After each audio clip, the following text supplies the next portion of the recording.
Welcome to the world of carbon anions, the most negative yet exam friendly intermediate। तो बच्चों आज हम सबसे इम्पोर्टेंट और इंटरेस्टिंग कंसेप्ट पढ़ने वाले हैं कार्बन अनायंस के बारे में। ठीक है, देखिए कार्बन अनायंस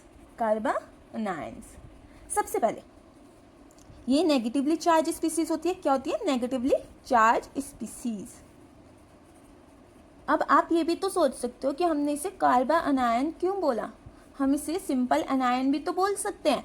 लेकिन बच्चों देखो, जब कार्बन के पास एक्स्ट्रा इलेक्ट्रॉन हो, when carbon has extra electron, तब हम उसे बोलते हैं कार्बन अनायन। अदरवाइज हम जब भी अनायन का फॉर्मेशन होगा, नेगेटिवली चार्ज स्पीसीज होगी, उसे हम अनायन बोलेंगे। अब इसे हम कुछ रिएक्शन और ट्रिक के साथ समझते हैं। कार्बन का एटॉमिक नंबर होता है 6। अगर हम इसकी इलेक्ट्रॉनिक कॉन्फ़िगरेशन लिखते हैं तो हमारे पास आता है 1s2 2s2 2p2 4 valence shell electron, 4 valence shell electron. अब बच्चों देखो, हम एक बात जानते हैं कि जितने प्रोटॉन होते हैं, proton equal two electron. Clear बात?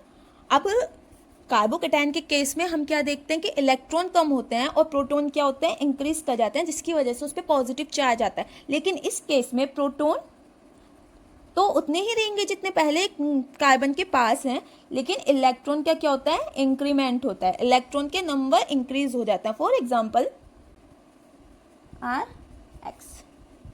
ठीक है, एक्स हमारा कोई मेटल है, एक्स इक्वल टू मेटल। हम जानते हैं मेटल क्या होते हैं, इलेक्ट्रोपॉजिटिव होते हैं। और जब भी हम लेफ्ट टू राइट जाते हैं, इलेक्ट्रोनेगेटिविटी क्या होती है, इंक्रीज होती है। अब एल्काइल ग्रुप क्या है, कार्बन, कार्बन से रिलेटेड है। एल्काइल ग्रुप क्या है, कार्बन से रिलेटेड है, कार्बन रिलेटेड। और एक्स हमारा कोई भी मेटल हो सकता है, जैसे Mg ले लेते हैं हम, तो Mg इधर आएगा और कार्बन इस साइड आता है, तो कार्बन की क्या होती है, इलेक्ट्रोनेगेटिविटी ज़्यादा होती है। तो मीन्स इस पर क्या आएगा, partially negative charge, partially negative charge. अगर मैं इस बॉन्ड का क्लीवेज करा दूं तो ये क्या करेगा, मेटल के जो इलेक्ट्रॉन्स हैं उन्हें अपनी तरफ पुल रखेगा। कहीं मेटल के इलेक्ट्रॉन्स इस पोजीशन पे प्रेजेंट होंगे तो ये अपने पास रख लेगा। आर नेगेटिव का फॉर्मेशन होगा प्लस एक्स पॉजिटिव। तो ये जो हमारी स्पीसीज फॉर्म हुई है, इसे ही हम बोलते हैं कार्ब अनायन, कार्ब अनायन। देखिए बच्चों, जब भी हमें अनायन का फॉर्मेशन करना होता है, हम हमेशा मोस्ट एसिडिक प्रोटॉन को एक्सेप्ट करा लेते हैं, या गिग्नार्ड रिएक्शन के थ्रू हम अनायन का फॉर्मेशन करते हैं। क्लियर? अब हम इसके कुछ फीचर्स के बारे में डिस्कस कर लेते हैं। फीचर्स हमने क्या जाना, ये एक नेगेटिवली चार्ज्ड स्पीसीज है। नेगेटिव चार्ज है ना, जब ये किसी के इलेक्ट्रॉन एक्सेप्ट कर लेगा, मीन्स उसमें इलेक्ट्रॉन की टेंडेंसी इंक्रीज हुई है। इलेक्ट्रॉन की टेंडेंसी इंक्रीज हुई तो जो हमारा स्पीसीज है उस पर क्या आ जाता है, नेगेटिव चार्ज आ जाता है। पहला पॉइंट। सेकंड, इसके आउटर मोस्ट शेल में कितने इलेक्ट्रॉन होंगे, 8 इलेक्ट्रॉन। फॉर एग्जाम्पल मैं ले लेती हूँ CH3। ठीक है, CH3X। मैंने इस एल्काइल ग्रुप की जगह CH3 ले लिया और ये हमारे पास कोई X है। अगर मैं इस बॉन्ड का क्लीवेज कराऊँ, इस पे इलेक्ट्रो पॉजिटिव चार्ज है, इस पे इलेक्ट्रो नेगेटिव चार्ज है, तो इसका क्या फॉर्मेशन हो रहा है, CH3 negative plus X positive. Clear? अब देखिए, अगर मैं इसके वैलेंस शेल इलेक्ट्रॉन काउंट करूँ तो इसमें कितने, आउटर मोस्ट शेल में कितने इलेक्ट्रॉन्स आएंगे, 3 तो हमारे पास हाइड्रोजन है, एक हमारे पास नेगेटिव चार्ज, तो इसमें 8 आउटर मोस्ट इलेक्ट्रॉन होते हैं। अब देखिए, मैं आपको बताती हूँ कैसे। हमने क्या देखा कि 2s में हमारे कितने इलेक्ट्रॉन्स हैं, 2 electrons. Electronic configuration of carbon, electronic configuration of carbon. Clear? और 2p में 2 इलेक्ट्रॉन्स, 2p। मैं अगर इसका एक्साइटेशन करा दूँ इलेक्ट्रॉन्स का, तो ये हमारी शेल ऐसे शो होगी, 2p 1 2 3 4, 4 इलेक्ट्रॉन्स। अब देखिए हाइड्रोजन कितने, 3, तो इसने 3 बॉन्ड पेयर बनाए हुए हैं। हाइड्रोजन 1 इलेक्ट्रॉन डोनेट कर रहा है। ठीक है, 3 बॉन्ड पेयर बनाए हुए हैं और इसके ऊपर क्या है, नेगेटिव चार्ज का फॉर्मेशन हो रहा है। नेगेटिव चार्ज लीजिए, negative charge. Clear? Now count the electrons, 1 1 2 3 4 5 6 7 8। I think you got it. तो हमारे जो कार्बन आयन्स होता है उसमें 8 आउटर मोस्ट इलेक्ट्रॉन्स होते हैं। क्लियर बच्चों? अब देखिए, इसकी होती है pyramidal shape, pyramidal shape and planar shape. अब हमें कैसे पता चलेगा कि कब पिरामिडल शेप है, कब प्लेनर शेप है? Just find out the hybridization. For example यहाँ समझते हैं, मैं ले लेती हूँ CH3 नेगेटिव, ये मैंने एक कार्बन आयन का एग्जांपल लिया है, और एक मैं दूसरा स्ट्रक्चर लिखती हूँ CH3 CH2 नेगेटिव। अब आप मुझे बताइए इनकी हाइब्रिडाइजेशन क्या होगी।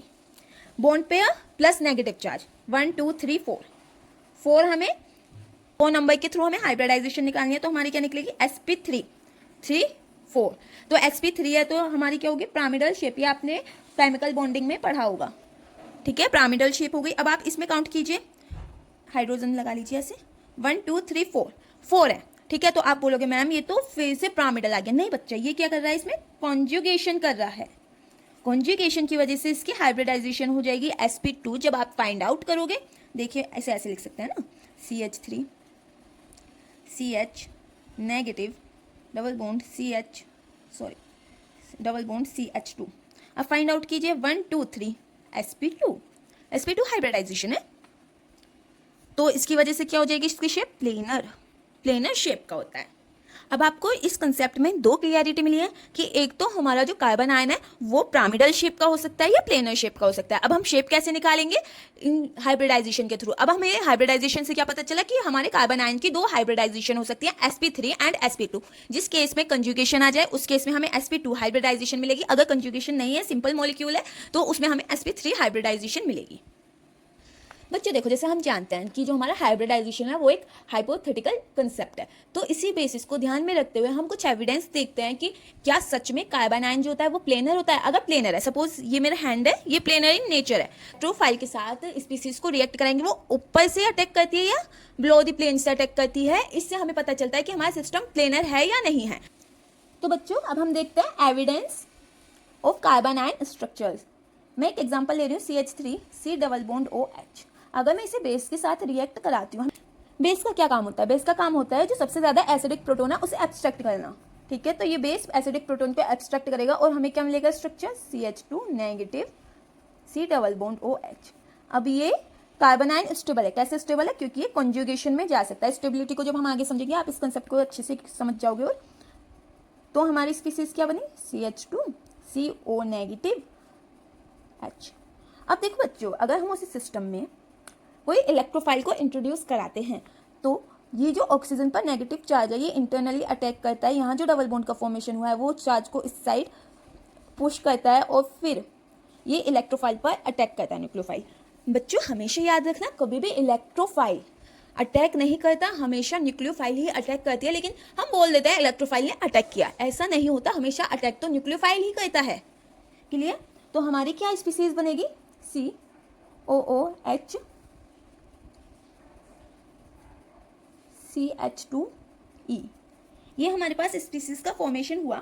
अगर मैं इसकी हाइब्रिडाइजेशन निकालने के लिए आपको बोलूँ तो हमारी इसकी हाइब्रिडाइजेशन क्या निकली है, 1 2 3 sp2 हाइब्रिडाइजेशन है, मीन्स प्लेनर इन नेचर। अब प्लेनर है तो अब आप बताओ जो एल्कीन है वो इलेक्ट्रोफाइल पे ऊपर की साइड से अबव द प्लेन से अटैक करेगी या बिलो द प्लेन से अटैक करेगी। तो इससे क्या होता है कि हमें मिलता है 2 टाइप के रिजल्ट।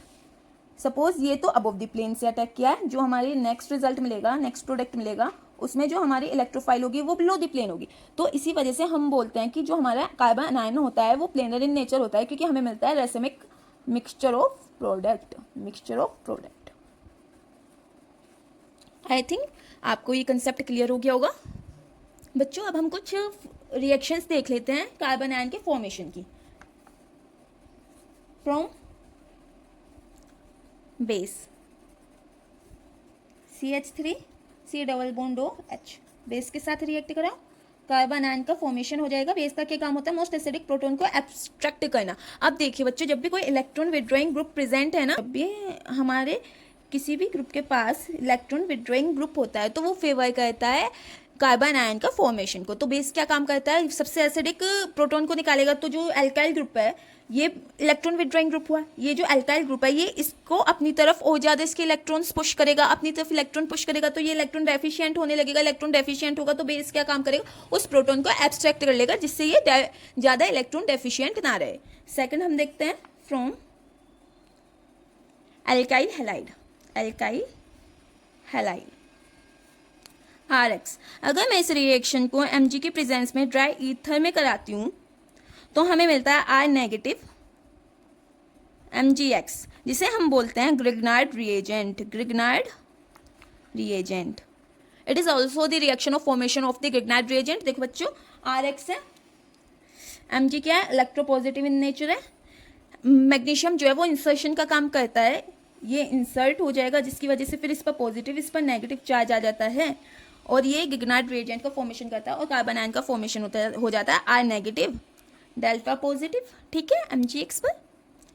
अगर मैं अल्काइल हैलाइड को लिथियम के साथ रिएक्ट करा दूं तो ये किसका फॉर्मेशन करता है, ये रिप्लेसमेंट रिएक्शन होती है RLI. लिथियम क्या, इलेक्ट्रोपॉजिटिव स्पीसीज, आई क्या बन गई हमारी, इलेक्ट्रोनेगेटिव स्पीसीज बन की फिर से कार्बन अनायन का फॉर्मेशन हुआ है. ऐसे ही हम जिंक यूज़ कर सकते हैं, कॉपर, लिथियम यूज़ कर सकते हैं. देखो सबसे इंटरेस्टिंग नेक्स्ट रिएक्शन, RX को अगर मैं अल्काइल हैलाइड को कॉपर और लिथियम के साथ रिएक्ट कराती हूँ बच्चों, तो ये हमें देता है R2CuLi.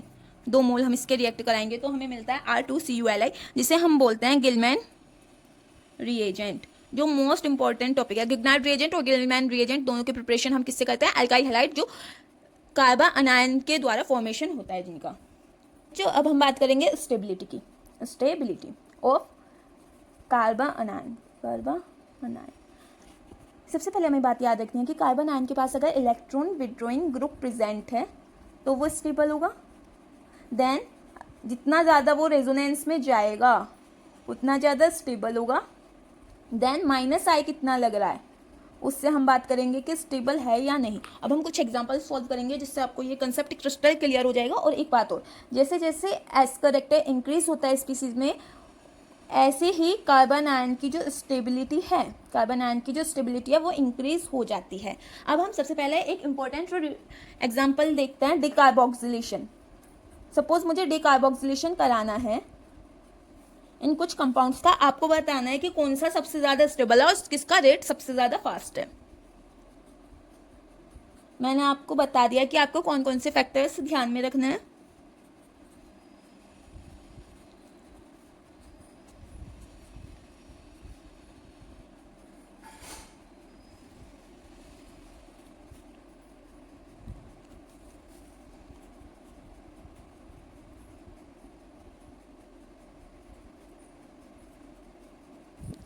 बच्चों ये देखो, मैंने कुछ स्पीसीज लिखे हैं, आपको बताना है कि इसमें से कौन सा स्पीसीज सबसे ज़्यादा स्टेबल होगा.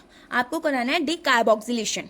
डिकार्बोक्सिलेशन का मीन्स डिकार्बोक्सिलेशन कराना और रेट बताना है किसका ज़्यादा होगा और किसमें कार्बन आयन सबसे ज़्यादा स्टेबल होगा. जितना ज़्यादा कार्बन आयन स्टेबल होगा उतना ही ज़्यादा रेट ऑफ रिएक्शन होगा. Decarboxylation equal to -CO2. हमें CO2 निकालना है. ये रिएक्शन हीट के प्रेजेंस में होती है. देखो अगर मैं इसमें डिकार्बोक्सिलेशन कराती हूँ, फॉर एग्जांपल मैं इसे ऐसे ओपन अप करके लिख देती हूँ, C डबल बॉन्ड OOH. ये बॉन्ड इधर शिफ्ट हुआ और इसके पास वाला बॉन्ड इस पोजीशन पे शिफ्ट, मीन्स ये ऐसे फॉर्मेशन होगा. मैं कार्बन आयन का फॉर्मेशन कर देती हूँ सभी ग्रुप में, सभी एग्जांपल्स में.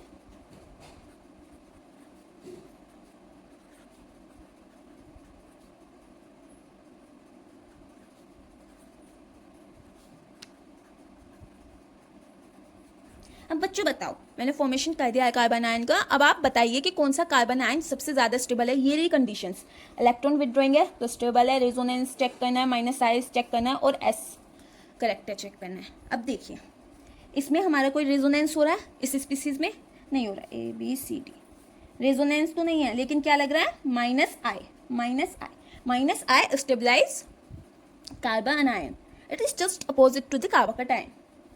अब देखिए इसमें 2 साइड से क्या लग रहा है, -I, 2 -I, क्योंकि ये उसमें तो जा नहीं रहा, कॉन्जुगेशन तो हो नहीं सकता है, इसकी अल्टरनेट पोजीशन पे होना चाहिए था कीटोन. इधर देखिए इसके साथ जाके स्टेबलाइज हो सकता है, इधर जाके भी स्टेबलाइज हो सकता है. मीन्स 2 -R, 2R लग रहे हैं यहाँ पर, 2 रेजोनेंस की फॉर्म शो कर रहा है और इसमें 1 रेजोनेंस फॉर्म.